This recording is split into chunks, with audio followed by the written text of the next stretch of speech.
Now at 6, the truck driver accused of killing a family of 3, including a 1-year-old in a Delaware County crash, faces new allegations of identity fraud. We first brought you this as breaking news last night. Modou Ngom is facing 3 aggravated vehicular homicide charges in connection to the I-71 crash.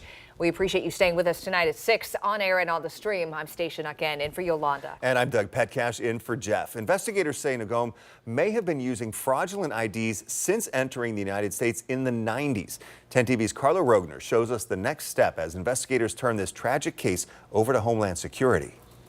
Kind of tell me in your own words on what happened. Body camera video from Ohio State Highway Patrol shows troopers question Modou Ngom at the scene of the fiery crash. Everybody on the road. I'm trying to miss them, but she's stuck in front of the truck. Do you have a dash camera? I know maybe it's on fire, but yeah, everything burned up. Okay. According to Ohio State Highway Patrol's initial investigation, Ngom did not stop when coming up behind backed-up traffic in a construction zone. It caused a chain reaction crash that killed 37-year-old Luke Saposky, 36-year-old Linnea Saposky, and their 1-year-old child. But now Ngom may be in even deeper trouble. Do you have your ID with you, sir?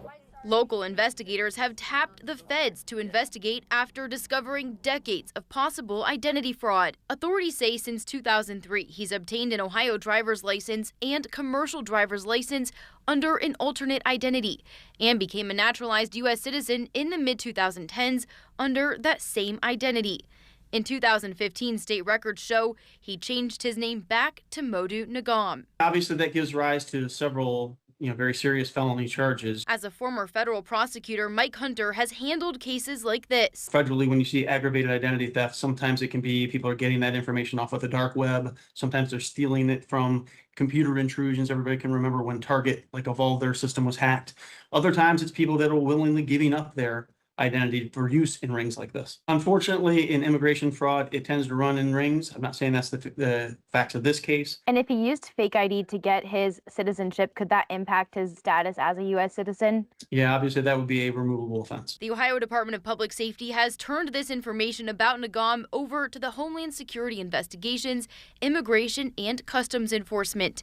Reporting in Delaware County, Carla Rogner, 10 TV News.